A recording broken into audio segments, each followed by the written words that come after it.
Hello there. Welcome. It is Eric Erickson here. The Eric Erickson Show across the nation. The phone number is 877-973-7425.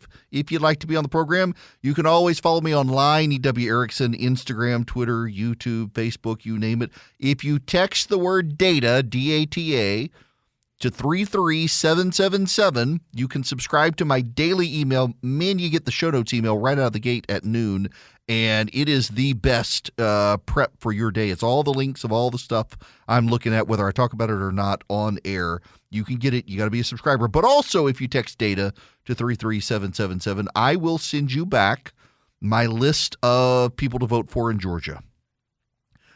You can use it as your list to vote for, or you can say, oh, well, if Erickson likes them, I'm going to vote against them. That's fine, too. It's all fair game. Love me, hate me, whatever. I did vote for Latham Sadler for the Senate. He's a good dude. I voted for Brian Kemp, voted for Butch Miller, voted for Brad Raffensperger. I voted for Chris Carr.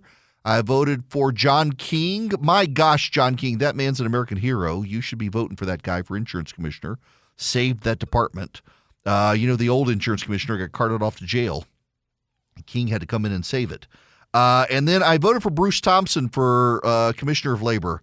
Bruce is a dear friend, good guy. I've told people a story over the years about the state senator in North Georgia in his county gets all the ministers together, the rabbis, the clerics, the priests, the pastors, and was able to get them finally to coordinate and have churches go into public schools and boost literacy rates and stuff. That's Bruce Thompson. That's him. That's the sort of guy he is. He's running for labor commissioner. He'll be fantastic. So vote for him. Now, we got to get into national politics, but it actually is a Georgia story. You've probably heard the soundbite by now. I am tired of hearing about being the best state in the country to do business when we are the worst state in the country to live. That's Stacey Abrams, the president of United Earth. She also wants to be the governor. I mean, how can you be the president of Earth and also the governor of Georgia? I don't know. But, I thought she already was the governor of Georgia, Pennsylvania, and the other 48 states, 57 in Barack Obama's America. I thought she was, but no, she's running for governor of the state she says is the worst place in America to live. But I think that clip does a disservice to her. I think that clip is unfair because she goes on to explain herself, what she's talking about. And I always get criticized by people for playing clips that are slightly longer, less soundbitey, but I think proper context is necessary, and it's intellectually honest to put it in proper context. And I actually think in her case, if you stop for just 10 seconds and think about it, it's even worse. It's worse. It sounds like she's got a plausible explanation for why she says that, but it's worse. There's one thing I want you to listen to. She's speaking to Democrats in the state of Georgia. She's speaking to Democrats in the state of Georgia, that state wherein she wishes to be governor. Before she even gets to her explanation, she says Georgia is the worst place to live. Listen to the Democrats applaud her saying that. If the clip will fire up again. Here we go. We're on Wi-Fi in the station, and my gosh. Well, that was kind of anticlimactic, wasn't it? We're in the clip in the station, and the Wi-Fi froze on me. Here we go. Let's see if we can get her now. I got her now. I don't want to get her, but I got her. Well, this is embarrassing. There we go. I am tired of hearing about being the best state in the country to do business when we are the worst state in the country to live. Listen, that's Democrats. They're applauding her for saying Georgia's the worst place to live. Yeah, we suck. World Series champions, college football champions, we suck. Clearly, these people are like Cubs and Georgia Tech fans in the crowd. I mean, the self-loathing of these people. She says, we're the worst place to live. They're like, yes, we suck. We love it. We love you, Stacey. But listen in context, the full thing. I am tired of hearing about being the best state in the country to do business when we are the worst state in the country to live. Now, somebody's going to try to PolitiFact me on this, so let me contextualize. When you're number 48 for mental health, when you're number 1 for maternal mortality, when you have an incarceration rate that's on the rise and wages that are on the decline, then you're not the number 1 place to live in the United States, but we can get there. Now, we got to go back through her explanations. Listen to this again, and I'm going to stop and start and stop and start. Somebody's going to try to PolitiFact me on this, so let me contextualize. When you're number 48 for mental health. You know what? Not only is that not true, according to the CDC, but the state of Georgia under the Republicans, led by the Speaker of the House, David Ralston, just passed a comprehensive reform package for mental health in the state of Georgia that Stacey Abrams wanted nothing to do with because she couldn't take the credit for it, but it passed with overwhelming bipartisan support. Abrams wouldn't touch it because she knew she wouldn't get any credit for it. When you're number 1 for maternal mortality. That also is not true. Mississippi is, not Georgia. Now listen, I mean, maybe she's pulling the facts out of somewhere I can't access, but according to this thing called the internet and this thing called Google, it's Mississippi, not Georgia. In fact, Georgia's not even in the top 10. When you have an incarceration rate that's on the rise. Why is that a bad thing? We've had all these criminals, and the number of shootings in Atlanta, the number of criminal acts in Atlanta are going up, and finally we're arresting people instead of letting them out of prison. Why is an increasing incarceration rate a bad thing unless you don't want to support the police and fight crime? How is it bad that we're putting people in jail and protecting law-abiding citizens? Only Stacey Abrams and the left thinks an increase in incarceration rate is bad. And wages that are on the decline. Wages are on the decline because of Joe Biden's policies, not because of Brian Kemp's policies. In fact, Brian Kemp in Georgia just brought in the largest electric vehicle manufacturing facility in the nation. It's going to pay above average wages for over 8,000 Georgians down in Bryan County near Savannah for Hyundai. Also, there's the Rivian plant. Very controversial in Morgan County, Georgia. It's a huge controversy that those of you not listening and not from Georgia don't know about, but it's a big controversy is how they got the deal done. But all of the jobs will pay well above minimum wage, and there will be multiple thousands of jobs. The decline in wages is because of Joe Biden's policies, not because of something happening in the state. You're not the number 1 place to live in the United States, but we can get there. Not with you, Stacey. When you can't even get the data right, you want to disparage your state. You want to confuse us with Mississippi. I mean, honestly, the people in Mississippi and Alabama are listening to Stacey Abrams say, well, damn, I mean, I thought we had it bad. Thank God it's not actually the data she's using is for them. She's taking the Mississippi data and conflating it to Georgia. The states don't even look alike. I mean, at least Alabama and Mississippi look flipped over. I mean, divided by their single line family tree. That's it. Georgia, we don't look like either of those states. How is she confusing Georgia for Mississippi? How is she attacking the decline in wages when it's a national problem? It's not just a Georgia problem. Well, my friends, the New York Times has a big story today. Here's the headline. Democrats fight headwinds in Georgia and beyond. The problem is reality. That's the quote. Standing at the pulpit of Ebenezer Baptist Church, the spiritual home of Martin Luther King Jr., the Reverend Raphael Warnock led a sermon on the last Sunday before Georgia's Tuesday primaries that was about getting to where you need to go and navigating the challenges ahead. Rise up and transform every opposition, every obstacle into an opportunity, Warnock urged. He was not explicitly talking about his other job as a United States Senator or the fact that he was one of the most endangered Democrats in the country in 2022 or the headwinds confronting his party, but he might as well have been. "Don't you dare sleep on Tuesday," he said.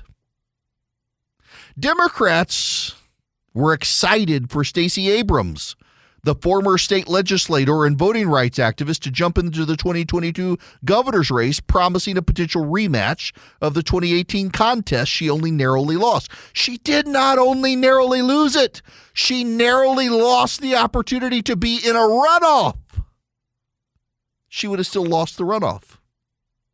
But this is how the media, how the mythology of Stacey Abrams has sunk into even good reporters. Jonathan Martin is a good reporter here. Mr. Warnock has emerged not only as a compelling speaker, but also as one of his party's strongest fundraisers. Yet the growing fears for Democrats is that even the strongest candidates and recruits can outrun President Biden's wheezing approval ratings by only so much, and are at risk of getting washed away in a developing red wave. "I think 2020 was a referendum on Trump," says Ashley Fogel, 44-year-old Democrat who lives in Atlanta and attended Ebenezer Church on Sunday. "I just don't know if there's the same energy in 2022. Oh, but wait. Oh, but wait. It gets better. Democrats, let me read you this. Ms. Abrams has emerged as a national star among Democrats. I mean, quite literally, she's like president of United Earth in Star Trek now. But privately, pay attention here, Democrats. Pay attention here. You know what? I'm sorry. I got to do a better job here. I'm going to get an angry note from Charlie, but I got to do this in proper context. I got to do this. I got to set the mood. Ms. Abrams has emerged as a national star among Democrats. But privately, Democratic strategists fear her high water mark might have come in 2018 when she lost. Most polling shows a close race for governor and Senate, with a slight Republican advantage. As general election matchups come into focus, Mr. Biden's advisors argue there's still time to crystallize a clear choice. But Republicans and the polling seems to suggest the opposite. Democrats have grown dire, their mood dour, and Democratic strategists are privately fretting that the time to change voters' minds and persuade them has come to an end.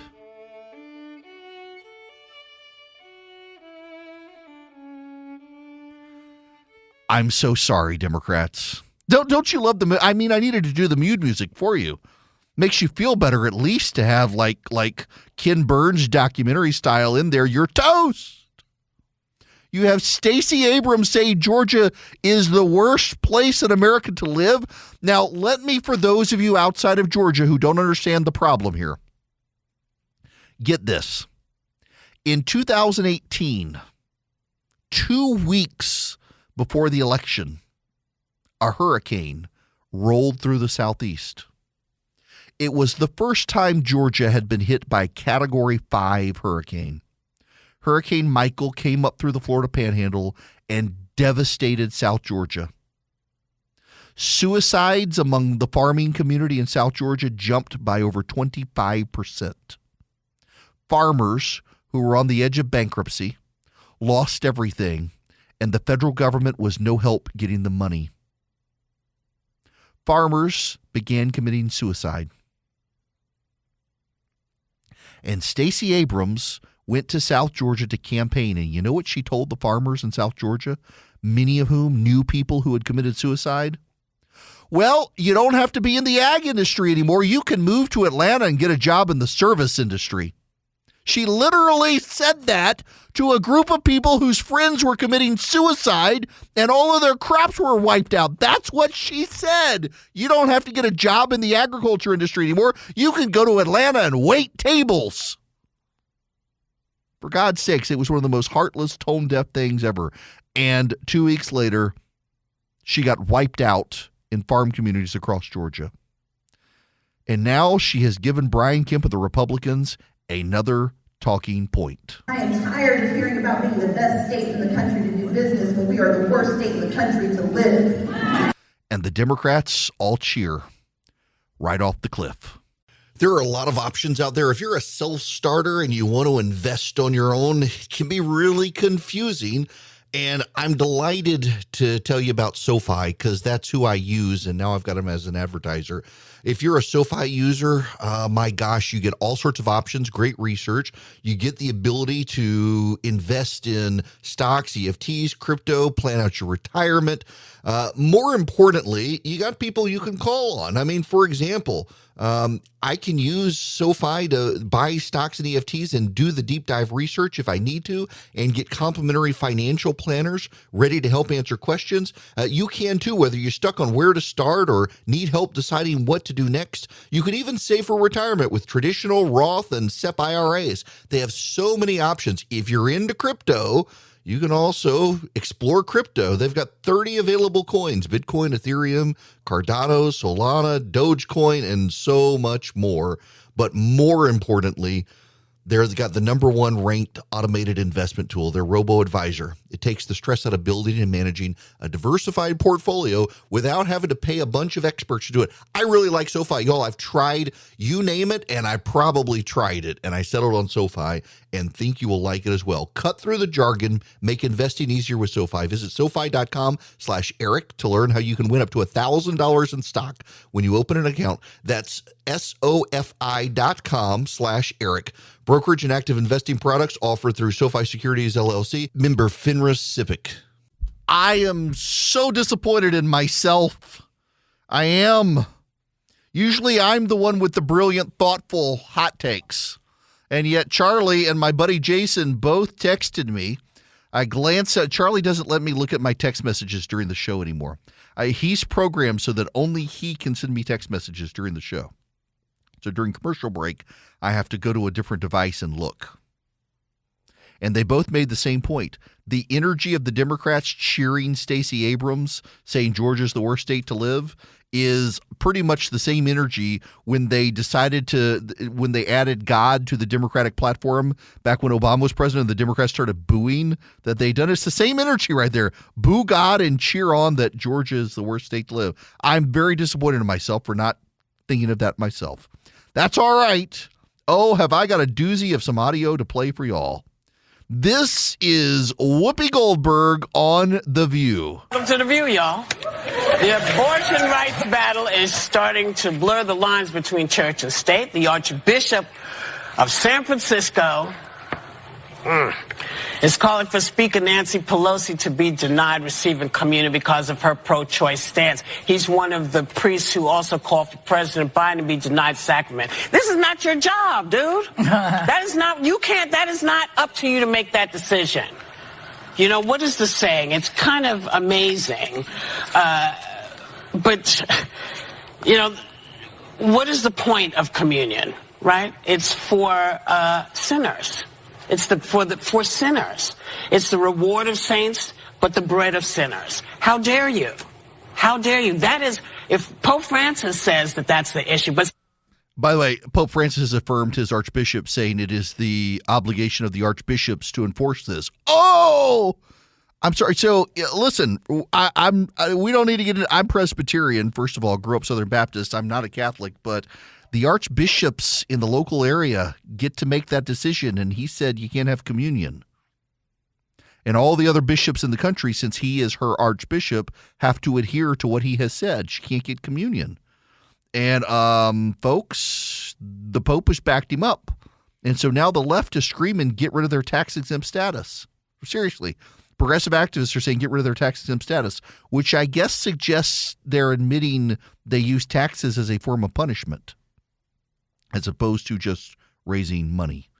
My goodness. I blame Philip. I've suddenly gotten into watching the hockey playoffs. The Oilers won against the Flames last night. It was a really good game. We sat on the front porch, so I'm going to have to. So I made an ice cream pie. I will have to send that recipe out if you want to text the word recipe to 33777. It's really easy.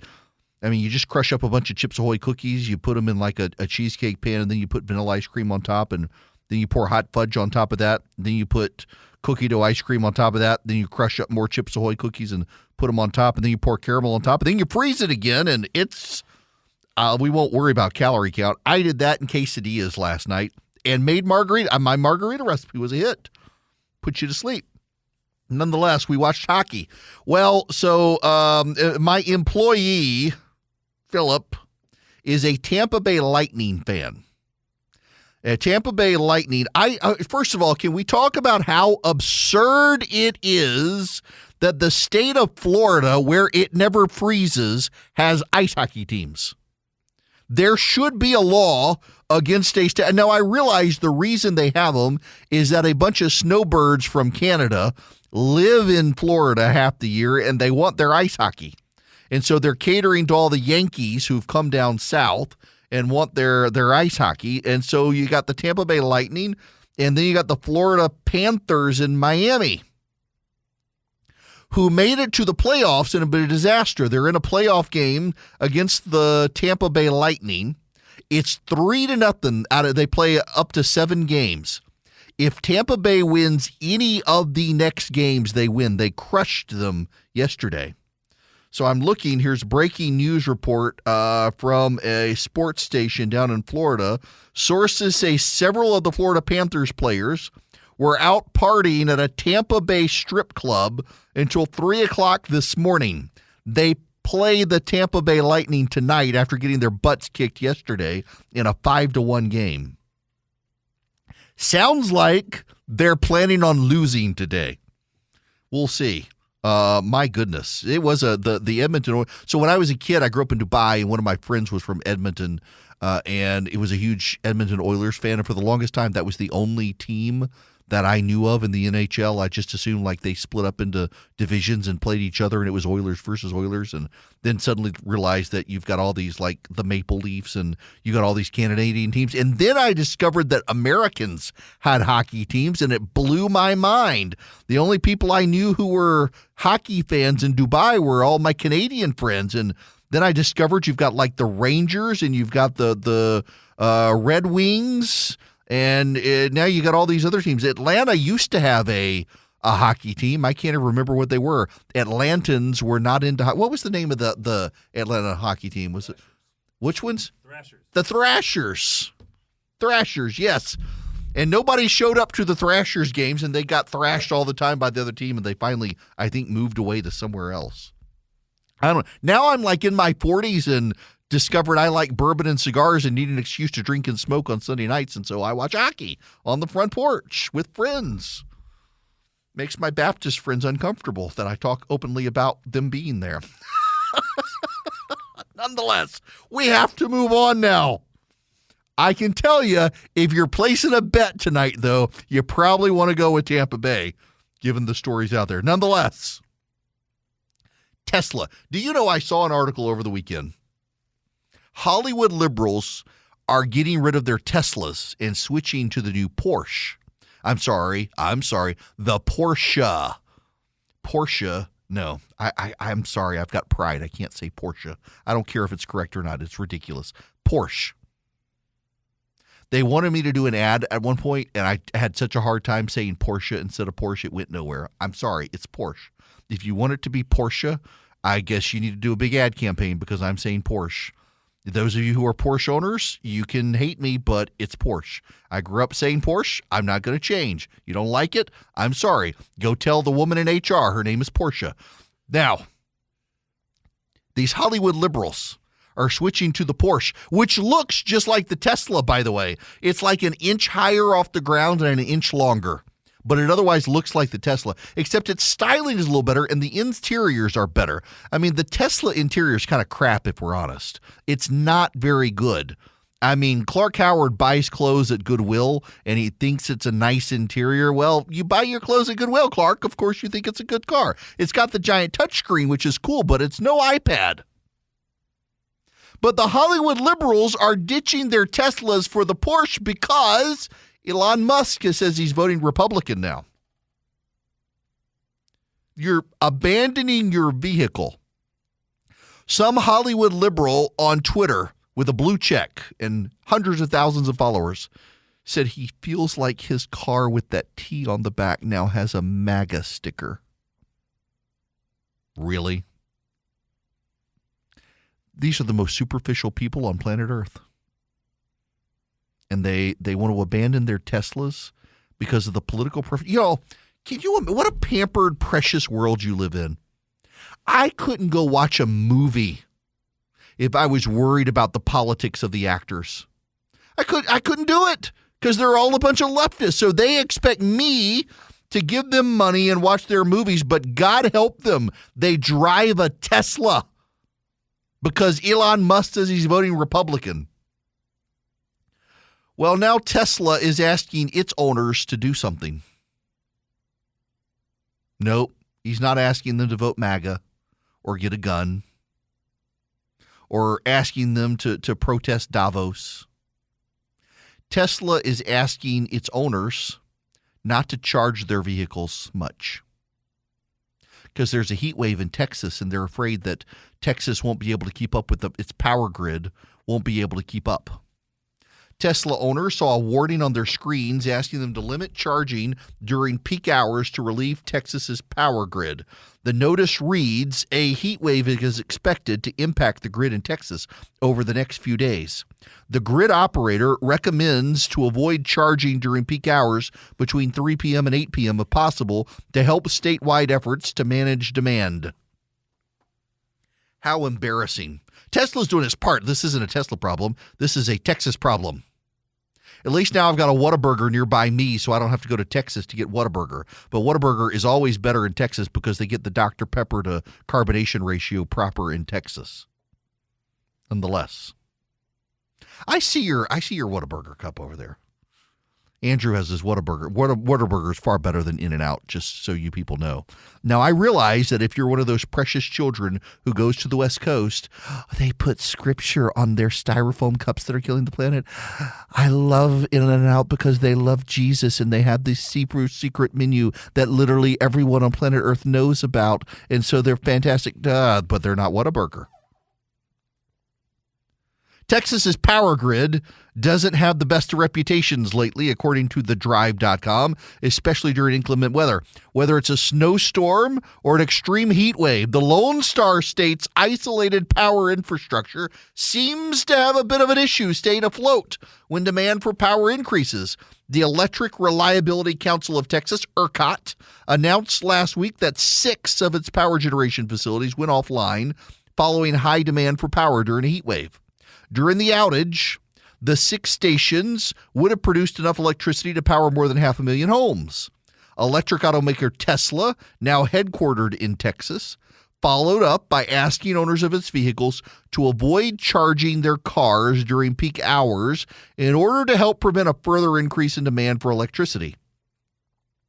The National Weather Service said the average temperature in Dallas for the month of May is around 73 degrees. During the recent heat wave, it rose to 83 and spiked as high as 94 degrees. A week later, however, things aren't cooling down much. In fact, that goes for nearly half the country, as summer-like weather is expected to blanket the southeast with temperatures above 90 during the weekend. For electric vehicle owners in Texas, conserving electricity doesn't just mean charging during off-peak hours. It means adjusting driving habits, perhaps driving less overall, or not have the air conditioner turned down as much. Given that Texas also has the 3rd highest number of electric cars registered in the U.S., it's easy to see how reducing the number of EV charging could reduce stress on the power grid.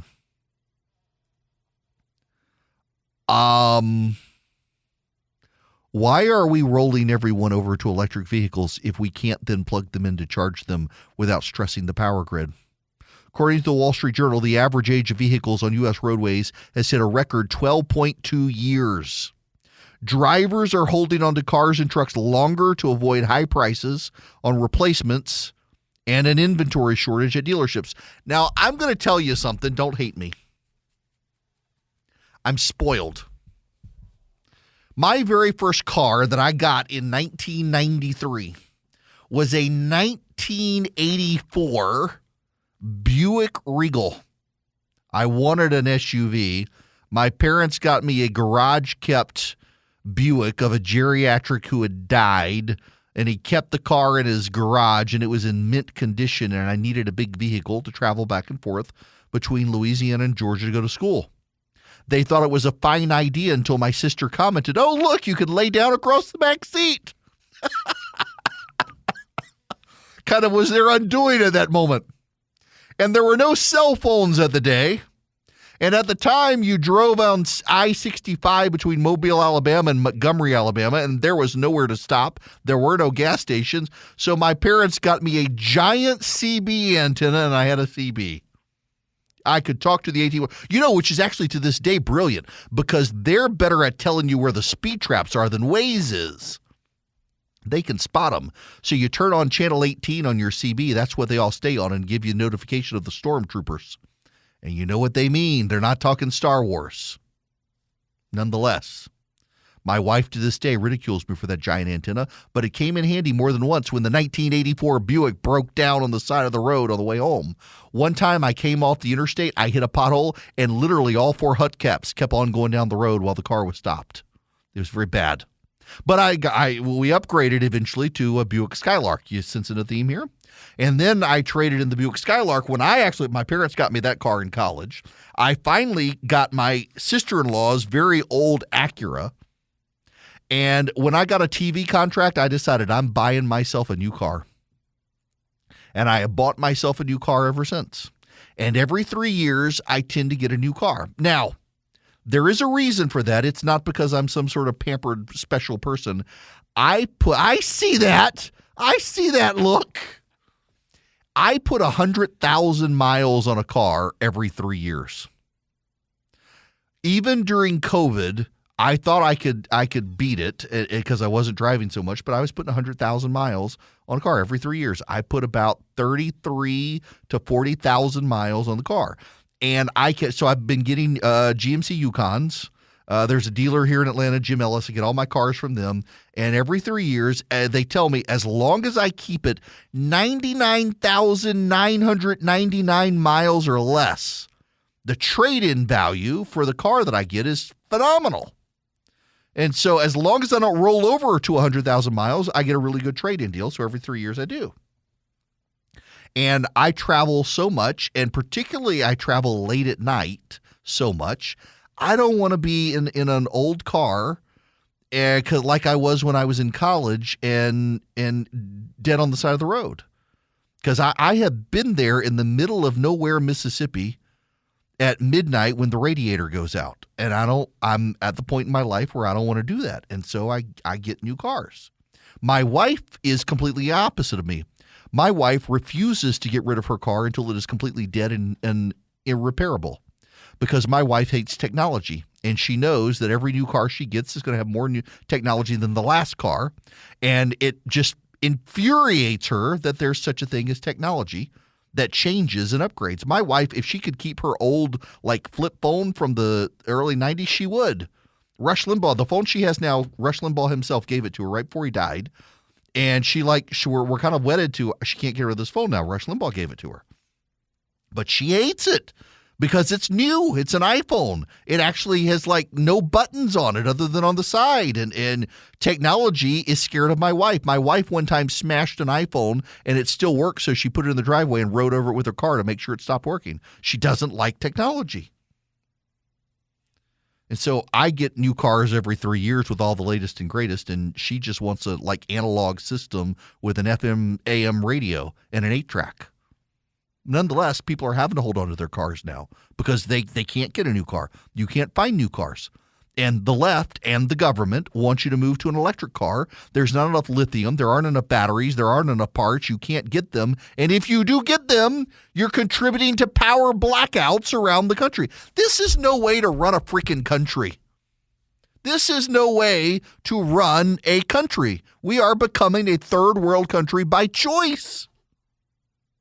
We're not becoming a third world country by accidents of nature and history. This is a choice of the Biden administration to keep gas prices high. Philip was telling me yesterday, he was listening to an economist who was saying this is the new normal. We're never going to have low gas prices again. We have plenty of supply to do it, but no will by the government to get out of the ground because of the cult of climate change.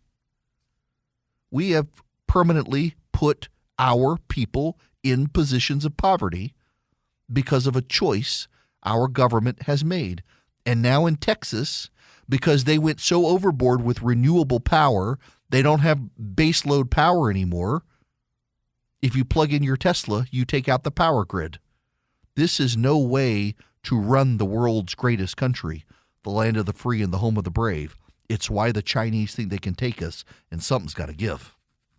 Now, I want to give you a tip to compound your dollars in the conservative movement to put us on a better course. And that's to take your business to Patriot Mobile, because they give a portion of their profits to the conservative movement. So you can be a customer of theirs. You get the same great service everybody else uses. They use the same towers the other companies use, in fact. And you can use them, and then they take a portion of the profits and they give it to the pro-life cause, the Second Amendment cause, veterans, first responders, conservatives around the country. So you magnify your giving power to the conservative movement by doing business with this Christian conservative company. They got great service, and they're 100% U.S. based. So if you want to call them, you go to 972-PATRIOT. Tell them I sent you. They'll give you free activation.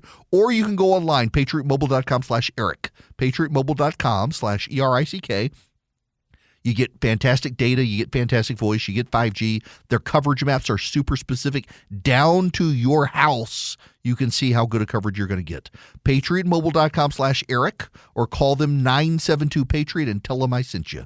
Hello there. This hour of the program brought to you by First Liberty Building and Loan. Wherever you are nationwide, they can help your business grow. If you need big loans like $750,000 or more, reach out to my friends, the Frost family. See if they can help you. FirstLibertyGA.com, FirstLibertyGA.com. Well, speaking of good neighbors, there's one who's not so good right now in Florida. We may spend a little more time with this story next hour.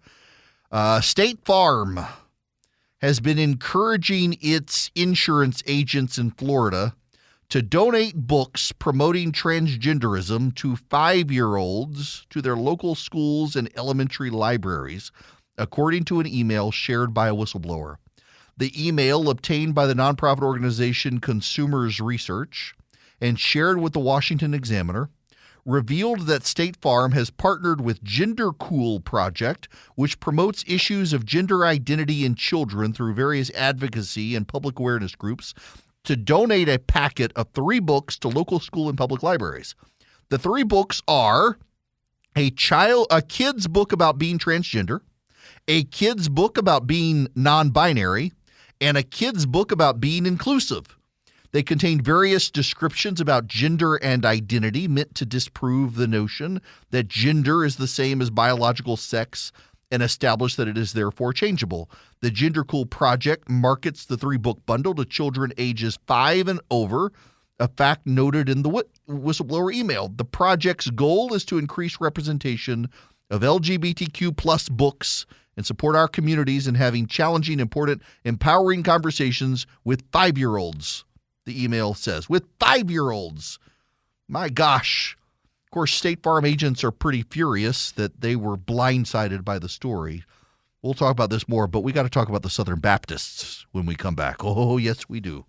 The regular season is heating up. New stars are emerging, and that means more opportunities to win up to 25 times your cash on Prize Picks, the most exciting way to play daily fantasy sports. Just select 2 or more players, pick more or less on their projection on a wide variety of stats, and place your entry. It's that easy. Let it fly to turn $10 into $250 with just a few taps. Easy gameplay, quick withdrawals, and injury insurance on your picks are what make Prize Picks the #1 daily fantasy sports app. Watch your favorite players and get paid doing it this basketball season. See your entries make progress during the game or make new entries for the second half and the fourth quarter. 3-pointers, assists, rebounds, and everything in between are yours for the taking. Join the Prize Picks community of more than 7 million players who have already signed up. Right now, Prize Picks will match your first deposit of up to $100. Just download the Prize Picks app and use code GET100. That's code GET100 on Prize Picks for a first deposit match of up to $100. Prize Picks. Pick more, pick less. It's that easy.